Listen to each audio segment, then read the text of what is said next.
Albert Einstein once said, strive not to be a success, but to be of value. In your BBA program, you will get the opportunity not only to gain knowledge, but also to cultivate the skills that will add value to your future endeavors. For that purpose, we have kept Samvad 2024. A very good afternoon to aspiring students, respected ma'am, and my dear faculties. I welcome you all on behalf of GLS University Faculty of Business Administration. Under the experiential learning model, we believe to make our students corporate ready. Today marks the beginning of your journey, and we want you to be prepared for the dynamic world of business. Now, I would like to introduce Dr. Sonal ma'am, Pandya ma'am. Sonal ma'am comes with a diverse experience of value-based education and empathy building. She is an amazing speaker with more than 20 years of experience. Ma'am is currently associated with Gujarat University as a professor and dean of journalism and mass communication. Ma'am has been awarded with Proud Daughter of Gujarat in 2017 and many more awards. I would like to request Dr. Tejal Jani ma'am to welcome Sonam ma'am with a memento.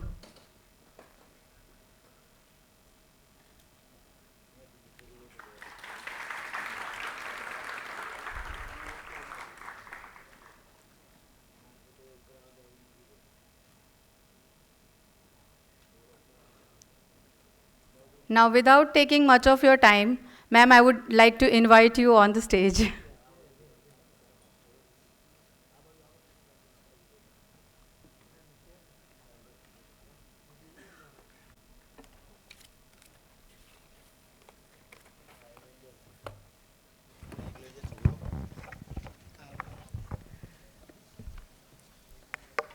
Very good afternoon to all of you.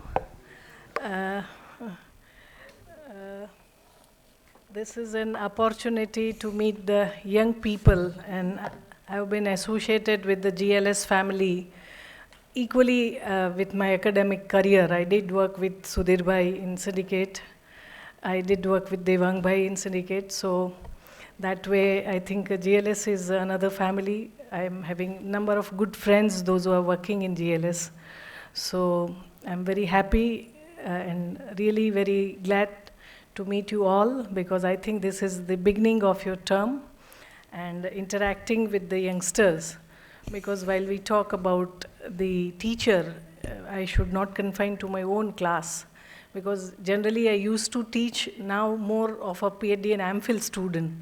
So when I took the session in 10th class, it was a very challenging task for me, because I've been teaching in the academic staff colleges. Almost I taught 10,000 professors of the various colleges in the country. So I think teaching is my passion, and I should be able to convey my messages at all levels. So I'm very happy that GLS selected me for this special session. My topic, I think you all can relate well, that is media, society, and citizen. While we talk about the management, you all know that communication has its own role to play. And secondly, while we talk about the country like India, we are facing number of issues regarding the management, not just the management of a company, the management of a country. And if you want to manage our country very well, we have to think about the citizen. Because while we talk about the democracy, and we say that media is the fourth pillar of a democracy, but the another first pillar, that is a Lok Sabha. And that Lok Sabha is built by the citizens of the country. So we as a country, that a lot of mismanagement issues are there. Right now I'm working with the traffic department. You must be knowing Safin Hassan sir. And right now they are trying to make the new drive for the traffic sense. But we realize that हम सभी लोग जो है अंदर दुर्योधन की तरह है, हमें सच पता है पर इम्प्लीमेंट नहीं कर पाते हैं. तो बिहेवियरल चेंज एक बहुत बड़ा इशू है, क्योंकि number of death are increasing in the accident. पर इतने कैंपेन के बावजूद we are not able to produce. हमने बाइक चलाना सीख लिया, बाइक सेंस चलाने के सेंस कहाँ से लाओगे? हमें रूल पता भी है, फॉलो क्यों नहीं करते हो? तो this country is highly mismanaged at many ways, and you young people are, I'm sure, very potential to manage those management crises, because civilian and citizen is the center of any management issue while we have to manage the country. The shortest way that people are accepting is they are flying to another country, right? To improve this system, better you will fly to another country. And none of the country can improve while you are migrating from one country to another country. If American left the America, they cannot make the America today. So it's not merely the brain drain. The committed and good people are also migrating. So, and one of the issue is the mismanagement of this country. So today I'm going to talk that what is the role of a media and communication, and how we can use our platforms. Because initially we thought that I'm not journalist, I'm not a TV anchor, then what will be my role? See, while we are talking about the cell phone, if you are using smartphone, you are yourself is a channel owner. Media monopoly is gradually vanishing. It is highly decentralized. So before I talk about the social media that you all are using, and it's an extension of your body, right? If I'll ask for your one finger, you may be ready to give, but if I'm asked for your phone, you may be hesitant. So let us talk about some basic characteristics of the Indian media industry. Because we are generalizing that media is this and media is that, and channels are making a lot of fake news they are also spreading, and media is setting wrong narrations, and fake news is a big issue in India.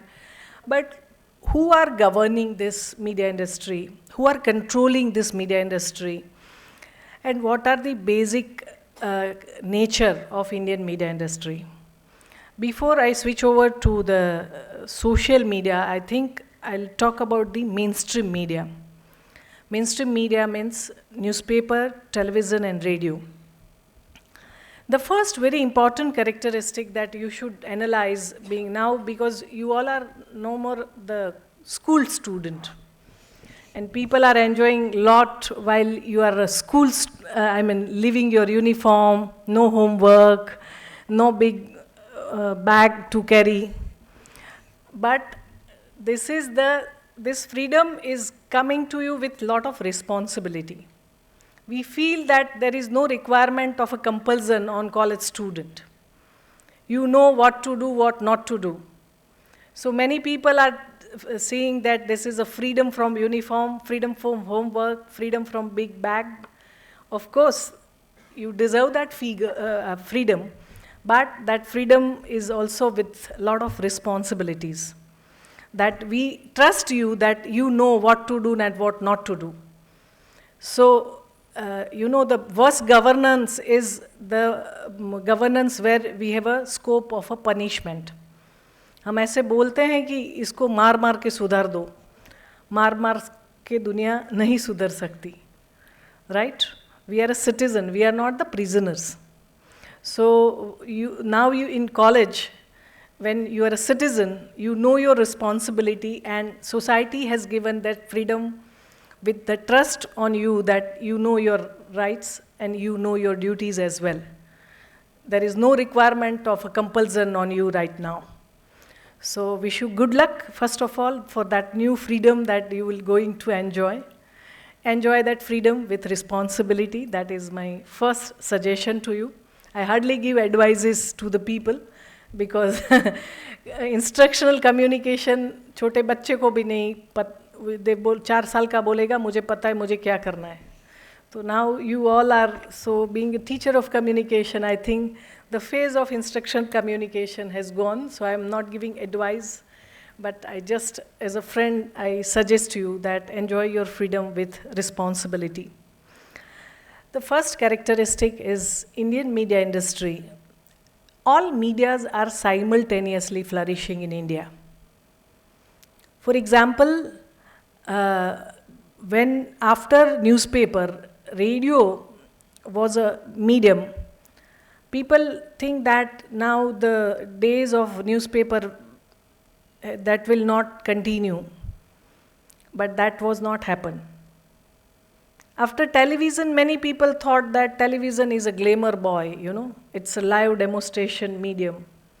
We are calling it the magnetic medium. For example, if television is here, I may be able to deliver the excellent content to you, but you are not very much interested to listen me because it's a magnetic medium. Unknowingly, your attention, television is able to grab. So after television, people thought that there will be no future of radio because television is a glamour boy. But it's not true in the case of India. All media are simultaneously flourishing. There was a downfall in print, but right now that downfall is also not there after COVID. Surprisingly, the basic another nature of Indian media industry, the very interesting data that I would like to share with you, because you all are playing with data.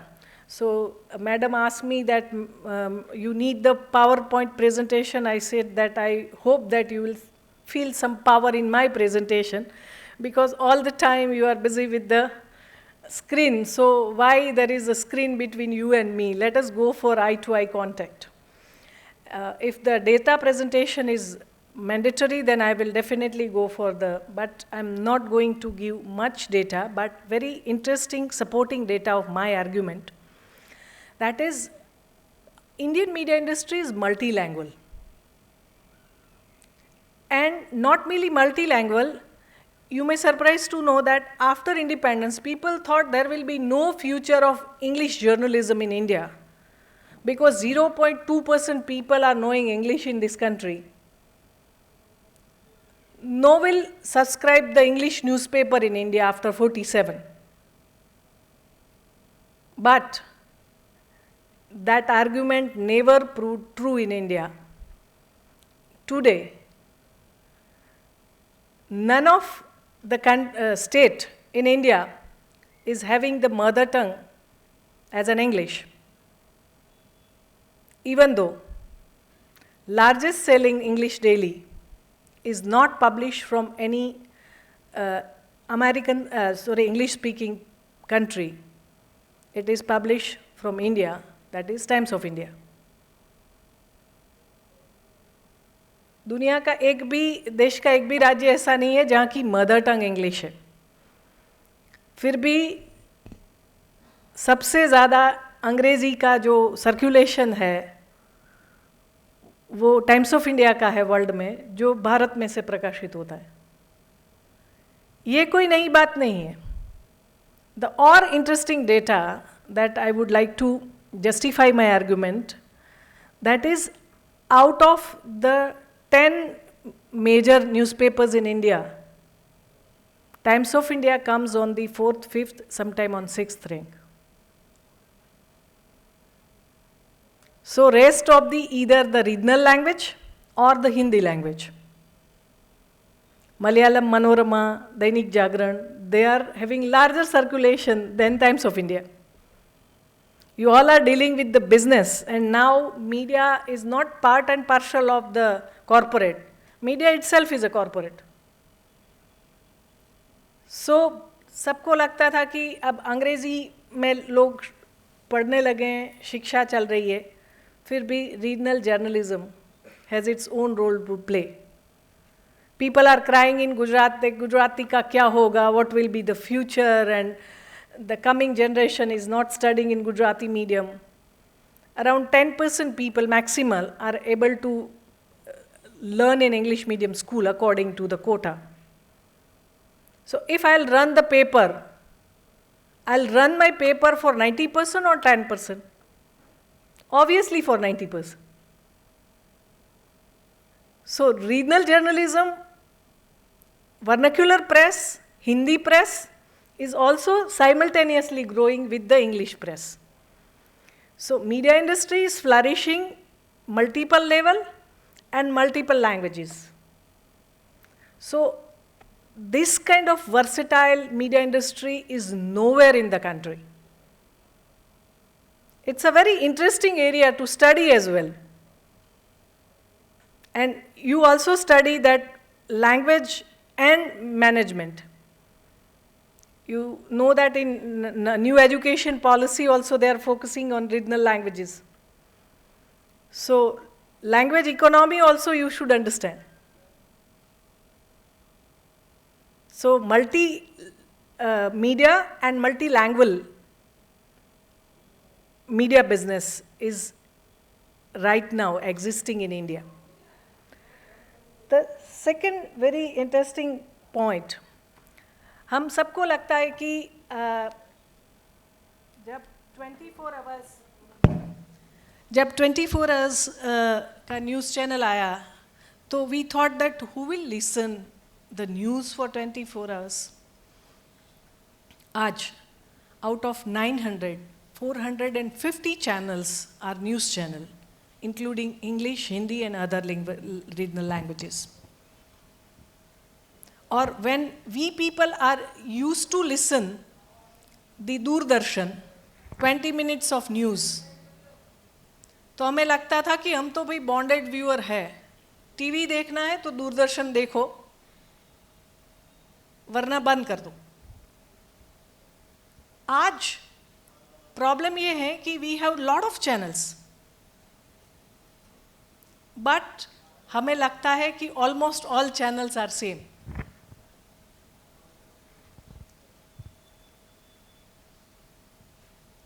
Right? क्यों? The basic understanding of when you know the media economy, you should know that 77% of the media industry is in the hands of 10 people, 10 groups. So 10 groups are deciding what we supposed to read, what we supposed to listen, and what we supposed to see on television screen. Times of India है तो mirror भी उसका था, radio भी उसका है, times now भी है, और रीजनल लैंग्वेजेस में भी न्यूज़पेपर है, और 70 प्लेसेस में से एक ही पेपर पब्लिश हो रहा है. तो cross media ownership is very so, थोड़ा मैं उसको क्लासिकल लैंग्वेज में आपके पास रखने की कोशिश करूंगी कि डेमोक्रेसी में मीडिया है, but democratisation of media industry नहीं है. समझ रहे हो आप? क्योंकि डेमोक्रेसी का सीधा संबंध जो है वो डिसेंट्रलाइजेशन से. Democracy is the power of the ruling party in the hands of people. तो हमारे वहाँ जो छोटे छोटे अखबार है वो बंद होते जा रहे हैं, और not merely in Gujarat, in other state is also happening.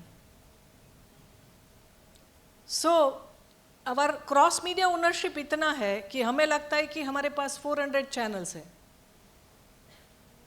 But उसमें से 2/3 जो चैनल्स है वो बहुत लिमिटेड लोग उनको कंट्रोल कर रहे हैं. ग्रुप मोनोपोली है. और आप देखोगे कि कंटेंट ट्रीटमेंट, एंकर्स, बहुत ज़्यादा फर्क लगता ही नहीं है आपको.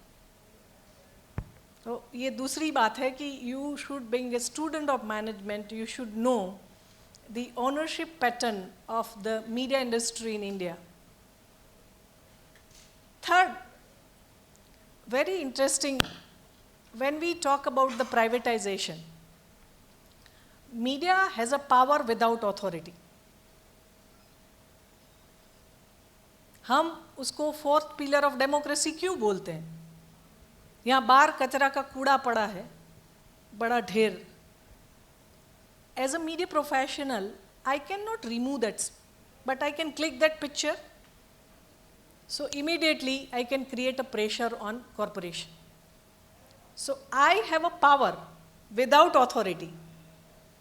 But with the help of that power, I can make the authority accountable. Right? And that's why when we talk about the media power, it's a subtle power. It's not the power with authority. And that's how media is also getting the freedom of speech and expression to raise the voice of the common people. Media is not getting freedom for the sake of joy. I'm sure you have number of questions I can see in your eyes, then why media is not accountable, why there is a fake news, why media is having a vested interest. The question is, the way privatization came into India, हमको लगता है कि पैसा कमाने के लिए कोई values की ज़रूरत ही नहीं है. Whether it is education, whether it is health, whether it is media, ऐसा नहीं होता है. वर्ल्ड ट्रेड सेंटर अमेरिका के ऊपर जब अटैक हुआ, तो वर्ल्ड ट्रेड सेंटर में ही 3000 के आसपास लोग मर गए. हमने एक भी ब्लड ड्रॉप नहीं देखा, पूरी दुनिया में किसी ने नहीं देखा. आप क्या सोचते हो? मीडिया के ऊपर जो कंट्रोल है, America has already given the maximum level of a freedom to their media industry.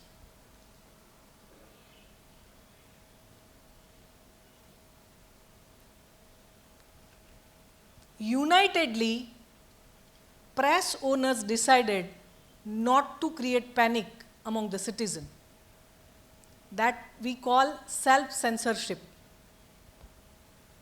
In the welfare of the nation, if you are getting more TRP, and unitedly they follow the self-censorship norms in America. So, the running and any functioning of a media industry is of course a private, but privatization with the social justice, not brutal way.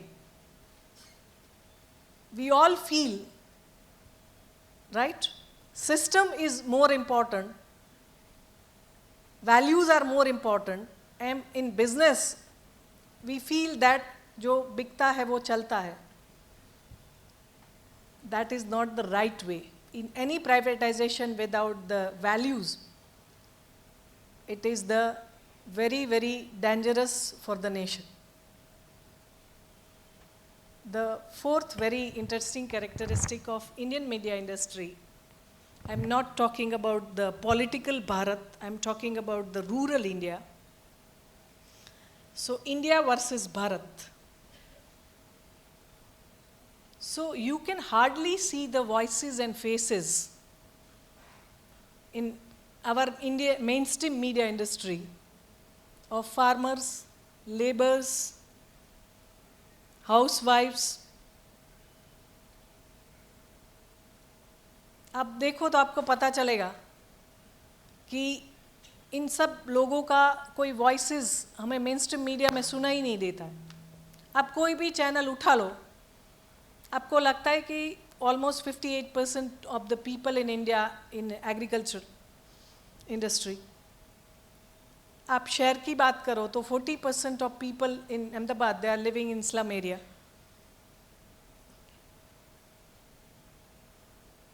और ये सब majority की बात है, ये कोई minority की बात नहीं है. So they are media from India but they may not be the Indian media.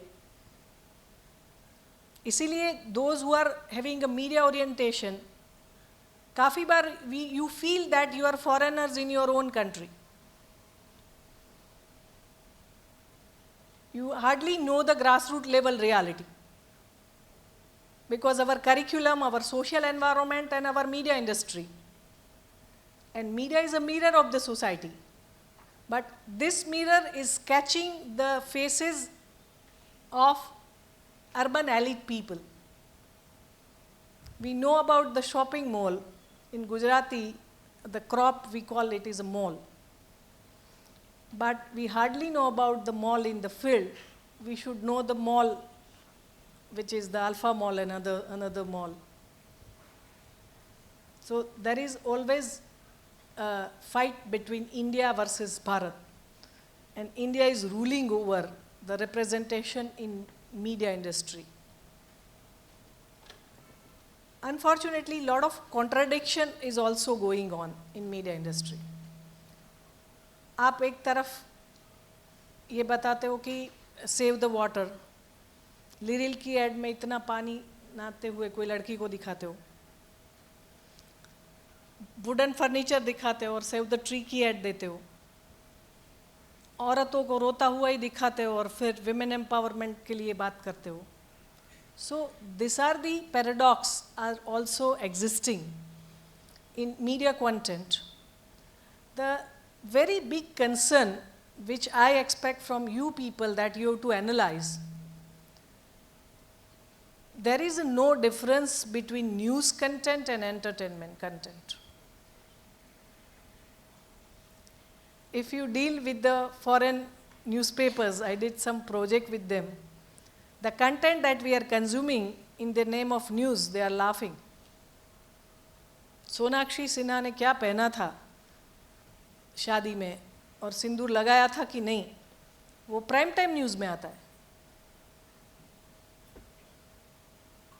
उसको शादी करनी चाहिए या नहीं करनी चाहिए. सवाल ये है कि अगर लोगों को देखना है तो आप फिल्मी गपशप में डालो, उसको नेशनल न्यूज़ कैसे कह सकते हो? Who is Sonakshi Sinha in life of us? हम ये एनालिसिस करना ही भूल जाते, क्योंकि हम न्यूज़ और एंटरटेनमेंट को बाइफरकेट ही नहीं कर पाते. और आपको मैं मोटा सा एक मैथ्स दिखाती हूँ क्यों ये होता है. क्योंकि 24 आवर्स इतनी सारी न्यूज़ चैनल दुनिया में किसी देश में नहीं चलती, जिसमें हार्डकोर न्यूज़ तो 1 घंटे का होता है कि कल शपथ ग्रहण समारोह था, स्पीकर का इलेक्शन हुआ, ये हार्डकोर न्यूज़ है. पूरे देश में हार्डकोर न्यूज़ तो 1 घंटे का ही हो सकता है. तो 1 आवर एंड 30 मिनट्स का एक कैप्सूल जोड़ना पड़ेगा आपको. 2 आवर्स एंड 30 मिनट्स का कैप्सूल रन होता रहता है. तो टीवी में 24 घंटे चलाने के लिए आपको कंटेंट कितना जनरेट करना है? 2 आवर्स एंड 30 मिनट्स. और वो पूरे दिन चलता है. इसलिए आपने देखा होगा कि इतना हैमरिंग होता है कि 1-2 बार देखो एक चैनल छोड़ के सब एक से एक सही आता है, क्योंकि हार्डकोर न्यूज़ 1 घंटे का है, बाकी का 1.5 घंटे का वो खुद क्रिएट करते हैं, जिसमें सास बहू और साजिश चलता है. राइट? आज शाहरुख खान ने क्या किया और यहाँ प्रियंका कौन सा कपड़ा पहन के आई थी, बेटी को लेके आई थी कि नहीं आई थी. तो मुद्दा ये है कि news is not a serious business in India. मतलब साइक्लोन होगा तो वो तैरता हुआ ऐसे जाएगा, इलेक्शन होगा तो वो क्रेन में हैंग करके करेगा. ये कोई इवेंट मैनेजमेंट नहीं है.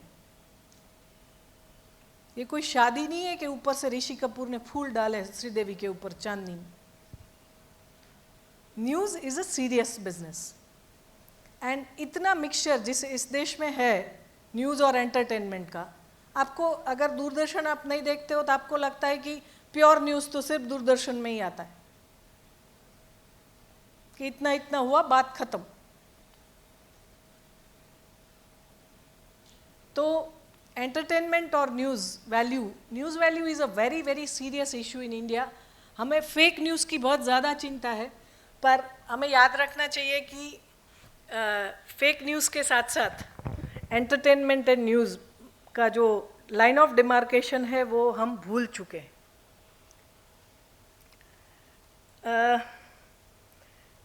Last but not the least, cultural aspects. Cultural aspects की जब हम बात करते हैं तो भारत में टेलीविज़न जो है वो बहुत देर से आया, फिल्म जल्दी आ गई थी। क्यों देर से आया पता है?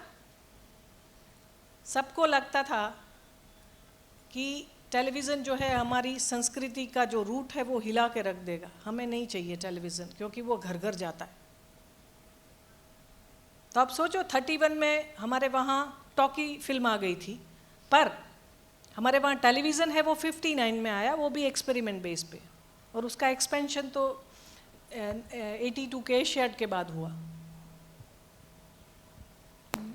15-20 साल तो वैसे ही छोटे छोटे एक्सपेरिमेंट में चला। तो आज in name of Indian culture जो कल्चर दिखा रहे हैं वो इंडिया का कल्चर है क्या?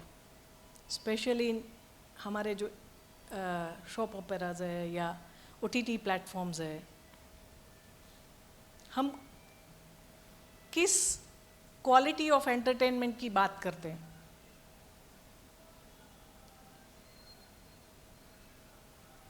हम एक शब्द बहुत यूज़ करते हैं, संस्कार, राइट? कल्चर्ड, लड़का कितना संस्कारी है या लड़की कितनी संस्कारी है,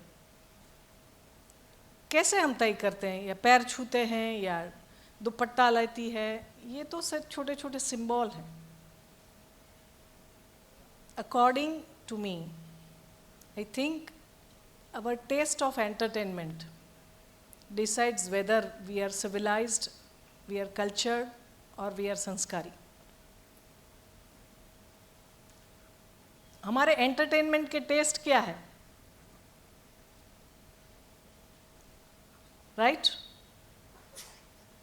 दुशासन ने जब द्रौपदी का वस्त्रहरण किया था तब वो भी हंसा था, वो भी एक एंटरटेनमेंट था, राइट? और कपिल शर्मा बोलता है कि तुम कमरे में आती हो उससे पहले तुम्हारे होठ आ जाते हैं, हम उसी पर भी हंसते हैं। तो एंटरटेन होना कोई बुरी बात नहीं है, but what are the quality of the content that we are consuming to entertain ourselves? हम ये समझते हैं कि एंटरटेनमेंट तो होमोजीनियस अम्ब्रेला है, राखी सावंत में भी मज़ा आ रहा है, वो उर्फी जावेद में भी मज़ा आ रहा है। ऐसा नहीं होता है। There are shades of entertainment and that will decide that what entertain us, हमें क्या एंटरटेन करता है, वो हमारी संस्कारिता का, हमारा कल्चर्ड होने का लेवल डिसाइड करता है। हंसना किसी को पसंद नहीं है, सबको पसंद है। चार्ली चैपलिन ने एक बहुत मस्त बात की थी एंटरटेनमेंट के ऊपर कि एंटरटेनमेंट कंटेंट क्रिएशन इसीलिए बहुत मुश्किल है कि आदमी, आपके साथ कोई बुरी चीज़ हुई, आप वही याद करके 10 बार दुखी हो सकते हो, पर आपको खुश रहने के लिए हर एक बार एक नया रीज़न चाहिए ना? आप जोक भी दूसरी बार सोच के इतना नहीं हंसते जितनी बार पहली बार हंसते हो। और किसी दोस्त ने कुछ बुरा कह दिया या पापा ने डांट लिया, वो 10 साल भी याद रहता है और तभी भी इतना ही दुख होता है जितनी पहली बार हुआ था। पर if you want to make yourself happy, then all the time you need the new reason to make yourself happy. And that's why create the entertainment content is a challenging task. तो हंसना अच्छी बात है, पर हम किस चीज़ के ऊपर हंस रहे हैं, वो मुझे लगता है कि जब हम implications, और आई एम सॉरी टू से our entertainment taste is not as per the, इसका इको आता है इसमें, तो हमारा जो एंटरटेनमेंट का टेस्ट है वो ओवरऑल कलेक्टिवली इतना अच्छा नहीं है। आपको जान के ताजुब होगा कि जब राखी का स्वयंवर तय हुआ इंडियन मीडिया इंडस्ट्री में, तब सबको लगता था कि कौन देखेगा, पूरी TRP उसने खींच ली। तो एक तरफ हम ये बोलते हैं कि ये क्या मीडिया कचरा दिखाता है, और हमारी कंजम्पशन पैटर्न क्या है, हम वही कचरा देखते हैं, ज़्यादातर तो यही देखते हैं। आप अच्छे जो न्यूज़पेपर्स हैं उसमें डाउनफॉल है सर्कुलेशन में। टाइम्स ऑफ इंडिया आज के 20 साल पहले का देखो, आज का देखो, आपको पता चलेगा। तो हमारा कंटेंट जितना नीचा होता जाता है उतना सर्कुलेशन बढ़ता है।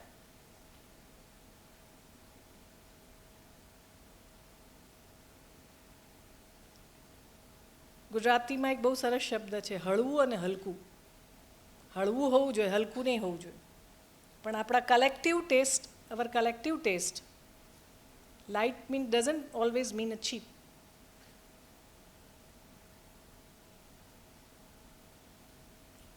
So the good papers, good content, good entertainment is always facing the economic problem because our larger entertainment taste is not good.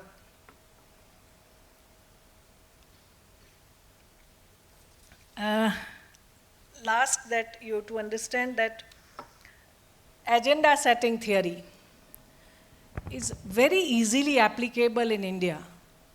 कब गवर्नमेंट के एजेंडा या मीडिया सेटिंग के एजेंडा लोगों को एजेंडा बन जाए, हमको पता नहीं चलता.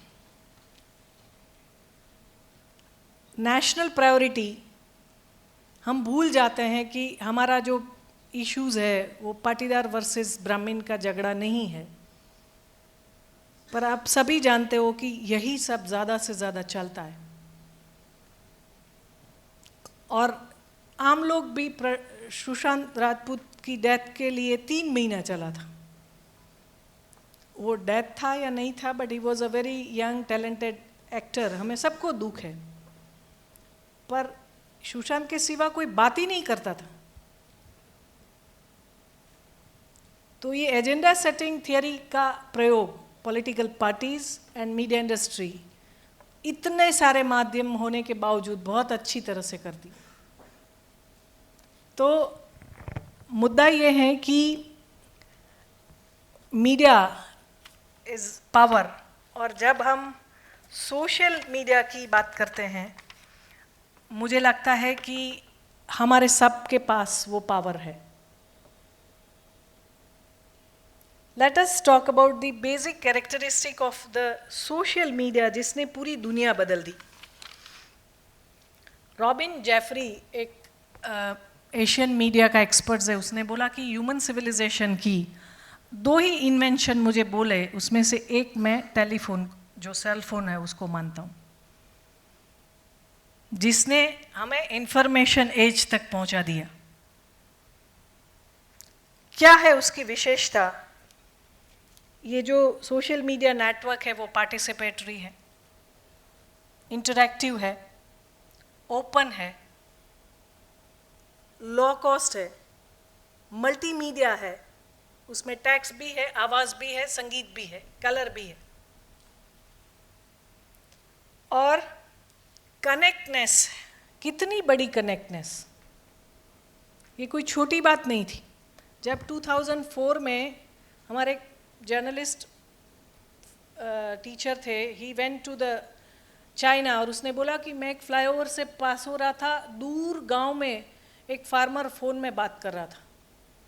हम तो देखते रह गए कि चाइना कैसा देश है कि एक फार्मर के हाथ में सेल फोन है. और 10 ही साल में हमने तब कतई नहीं सोचा था कि हमारे देश में भी हर लोगों के पास सेल फोन होगा. तो प्रॉब्लम क्या हुआ है कि बहुत रैपिडली ये जो सोशल मीडिया है उसने हमारी दुनिया बदल दी है.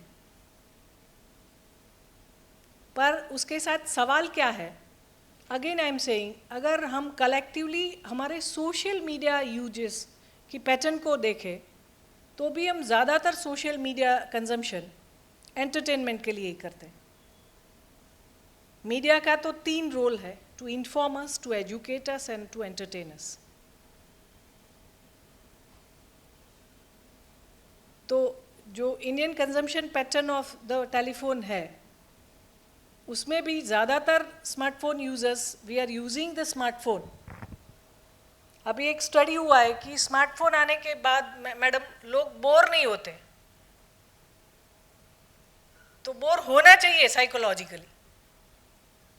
तो अमेरिका के साइंटिस्ट इसके ऊपर काम कर रहे हैं, क्योंकि फीलिंग ऑफ बोरिंग जो है वो भी ज़रूरी है जीवन में, क्योंकि इतना सारा चॉइसेस है, आपने कुछ खोल लिया, अब जब भी बोर होते हो। तो boring is also important in your socialisation.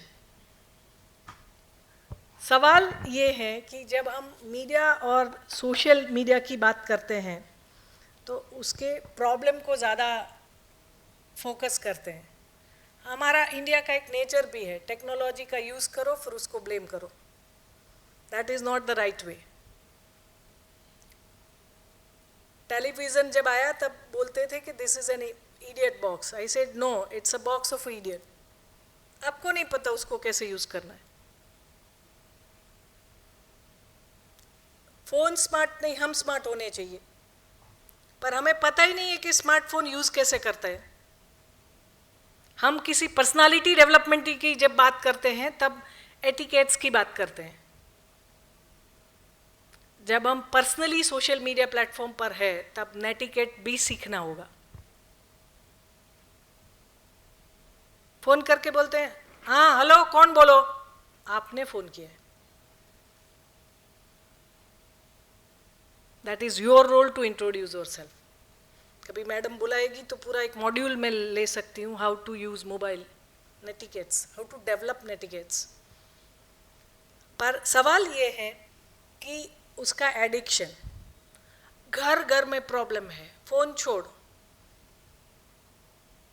तो ये सडनली 10-20 सालों में ऐसा क्या हुआ कि हमें लगता है कि मैं ऑक्सीजन के साथ साथ टेलीफोन के बिना भी रह नहीं सकता हूँ। हमारा मीडिया में एक डिपेंडेंसी थियरी आती है। तो dependency theory in social media is on peak situation. इतना डिपेंडेंट है हमें पता नहीं है कि कोविड की तरह आईटी क्राइसिस फ्यूचर में आएगी तो क्या होगा। वी एक्सप्लोर दोज ऑल्टरनेटिव और not. I have not studied much about it, but मैं ये मानती हूँ कि आप 3 चीज़ कर सकते हो एडिक्शन के कॉन्टेक्स्ट में। मैं डिजिटल फास्ट की बात नहीं करती हूँ, पर कुछ घंटे फ़ोन मत छू, अपने साथ रहना सीखो, तो आपका एनालिसिस पावर बढ़ेगा। आज प्रॉब्लम क्या हुई है, हम एक कंटेंट को एनालाइज करें उससे पहले दूसरा कंटेंट हमारे पर हावी हो जाता है। सोचने का ही टाइम नहीं मिलता हमें। और एआई आने के बाद हमें ये लगता है कि सब कुछ एआई कर देगा। It's a sophisticated plagiarism software. No technology can replace it. Covid में आप सब तंग आ गए थे कि जल्दी कॉलेज शुरू करो, स्कूल के 10 प्रॉब्लम हो गए, जल्दी स्कूल जाना है। Technology is always a substitute of a human being. AI को इतना ओवर एस्टिमेट मत करो। AI is a challenging many areas of professional life, but it can not be the alternative of you and me.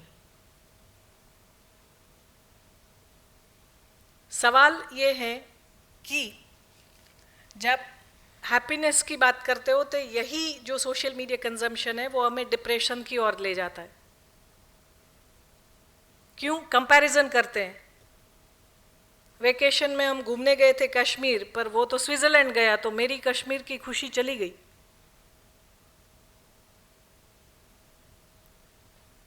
पहले तो हम neighbour से करते थे, अब तो तुम्हारा दोस्त लॉस एंजलिस में रहता है, वहां से करते हैं कि देखो वो तो कितना मजे कर रहा है।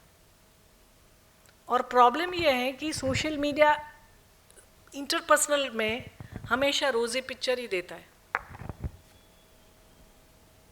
सबकी लाइफ बहुत सेट है, सबके हस्बैंड बहुत अच्छे हैं, सबकी वाइफ बहुत अच्छी है, बच्चे बहुत अच्छा कर रहे हैं। लाइफ हमेशा ऐसे नहीं होती, पर हम वही देखते हैं और जाने अनजाने में हमें लगता है कि सबके साथ सब कुछ ठीक चल रहा है, मेरे साथ ही कुछ ठीक नहीं चल रहा है। राइट? अच्छाई दिखानी हो वो अच्छी बात है, पर अच्छाई के नाम पे सिर्फ सब अच्छा अच्छा दिखा के आप सब जानते हैं कि वो एक पैराडॉक्स है, हिपोक्रेसी है. Don't do that and don't be the victim of that process. हम माने नहीं माने, खुशियाँ अंदर से आती है. राइट? एक जो छोटी सी स्टोरी है, एक लड़की को जब विदाई हो रहा था तब फादर सेड कि भाई तुम हमारी बेटी को खुश रखना. लड़का बोला कि मैं उसको रिस्पेक्ट दूंगा, प्यार दूंगा, एक्सेप्टेंस दूंगा, पर खुश तो उसे अपने आप रहना पड़ेगा. तो सोशल मीडिया के एंटरटेनमेंट के इतने सारे स्कोप के बावजूद remember that happiness is coming from you. This can be the platform. दूसरा, using the social media is not bad, but what you are consuming. आपको जान के ताजुब हो, बाकी जो कचरा कंटेंट है वो अमेरिका में भी कंज्यूम बहुत ज़्यादा होता है, पर अच्छा भी इतना होता है. न्यूयॉर्क टाइम्स 120 पेजेस का संडे को आता है, जिसमें 30 बुक पेजेस रिव्यू होता है, बुक का रिव्यूज़. और वो तो कमर्शियली चलता है, अगर कोई पढ़ेगा नहीं तो वो पब्लिश नहीं करेंगे. राइटर्स एंड बुक्स का 24 आवर्स चैनल चलता है, वो बहुत हाईली व्यूड है. हमारे वहाँ अगर ऐसा कुछ कोई करेगा तो मुझे लगता है कि बेचारा भूखा मरेगा कि न्यूज़ और इसके साथ.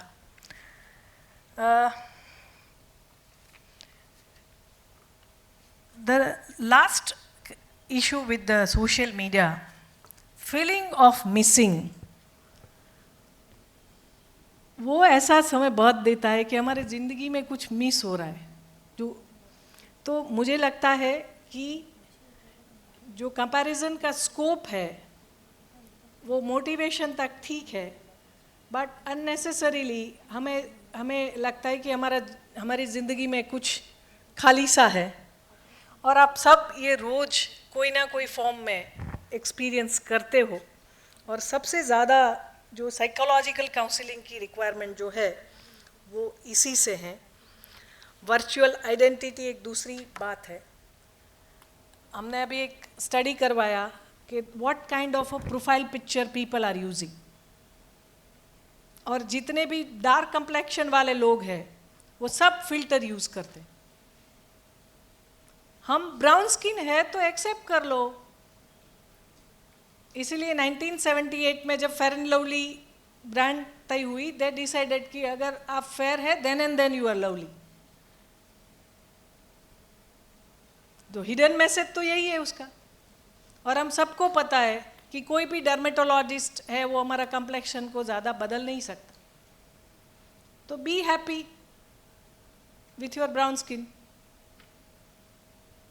Colour complexion.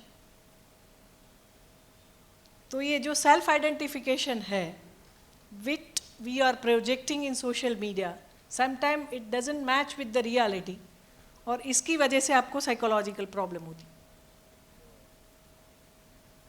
जैसे हो वैसा ही रहा करो. राइट? फोटो फिल्ट्रेशन एक छोटा सा एग्जाम्पल है, but whatever we are inside, portrayal in the social media which is outside as well. तो आपको अपने आप को अच्छा लगेगा, डिप्रेशन नहीं होगा, क्योंकि हाइड करने के लिए कुछ नहीं. राइट? कोई ये नहीं बोलेगा कि अच्छा सोशल मीडिया पे तो आप कितने ब्यूटीफुल पिक्चर्स डालते हो, आपको मिलके तो ऐसा लगा ही नहीं हमें.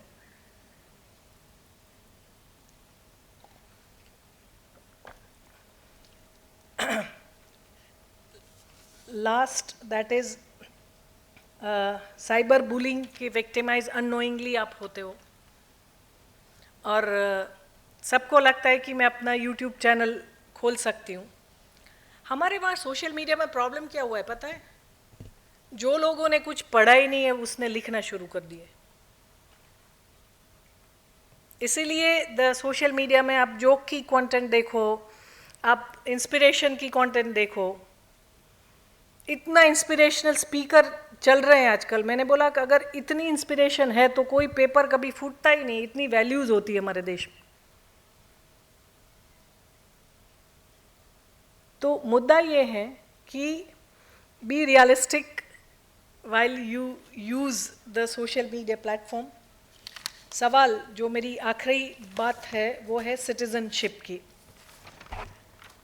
आप बीबीए या एमबीए की डिग्री लेते हो, हमारे गुजरात के जो जाने माने शिक्षाविद है उन्होंने सालों पहले बोला था, नाना भाई भट्ट ने, कि मुझे तो मैन की डिग्री वाला एक कोर्स करना है। Man is a gender neutral. हाँ, यहाँ गर्ल्स बैठी है, मैं जेंडर ट्रेनर हूँ, तो अब सब ने एक्सेप्ट कर लिया है कि man is a word for person, it's a gender neutral word. तो I am not talking about the male gender, right. सवाल ये है कि जब आप एक अच्छे इंसान, हमारे जर्नलिज्म में बोलते हैं कि आखिरी में तो हर जर्नलिस्ट एक इंसान है। मैंने बोला आखिरी में नहीं, सब पहले वो इंसान, बाद में वो जर्नलिस्ट। तो को एग्जिस्टेंस जो है वो हमारा पहला लेसन है। मुझे लगता है कि मीडिया में जो कम्युनिटी डेवलप होती है उससे हम को एग्जिस्टेंस को बहुत अच्छी तरह समझ सकते हैं। और आज प्रॉब्लम क्या हुई है पता है? हमारी लड़ाई दो सीएस के बीच है। हमें मीडिया जो है वो स्मार्ट कंज्यूमर बनाता है। फ्लिपकार्ट पे क्या ऑफर चल रही है, अभी कौन सी ब्रांड में कितना परसेंटेज, अच्छी बात है, गुजरातीज आर स्मार्ट कंज्यूमर, सब जानते हैं। पर एंड ऑफ द डे लगता है कि इतनी पढ़ाई के बाद, इतने एक्सपोजर के बाद, इतने सोशल मीडिया एक्सपोजर के बाद हम कंसर्न और सेंसिबल सिटीजन तो बना ही नहीं पाए। हमारा मीडिया कंजम्पशन पैटर्न का जो कंजम्पशन है वो हमें स्मार्ट कंज्यूमर बनाता है। गुजराती में कहेवाय ने सारू सस्तु नमतू उधार क्या मळे। और फिर हमें लगता है कि आप अच्छे सिटीजन नहीं हो। अभी जो फैमिली इंडस्ट्री में प्रॉब्लम, इंस्टीट्यूशन में प्रॉब्लम हुई, यही हो रही है। हम यही सीखते हैं कि मुझे आगे निकल जाना है, आप फर्स्ट होने चाहिए। फिर यही सेल्फिशनेस जब आपके पेरेंट्स के ऊपर अप्लाई करते हो तो पेरेंट्स को लगता है कि ये तो मेरा कुछ कंसीडर ही नहीं करता मुझे। तो कंसर्न जो है वो कॉम्बिनेशन में आती है। ऐसा कभी नहीं होता कि मैं एक अच्छी ह्यूमन बीइंग नहीं हूँ और एक अच्छी टीचर हूँ। It's not that possible. तो while we think about the globalization, अभी तो दुनिया में बहुत इसके ऊपर काम हो रहा है कि you are not an Indian, you are a वर्ल्डियन।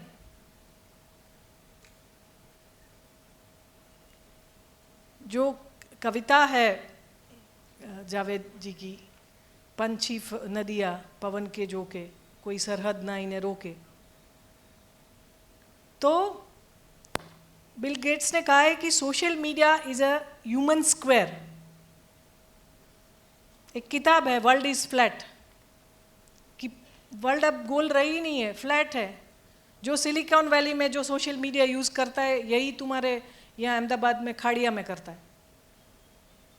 World is flat as far as the media content consumption is concern. Rich poor की जो दीवार थी वो हटा दी है मीडिया ने।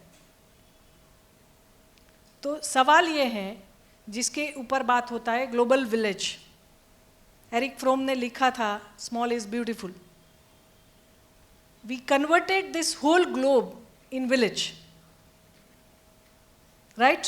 आपकी कोई कजिन ऑस्ट्रेलिया में है, वो खिचड़ी में तड़का किसका देती है वो भी लाइव तुम दिखा भी सकती हो और वो भी दिखा सकती है। ज्योग्राफिकल बाउंड्रीज को हमने मिटा दिया।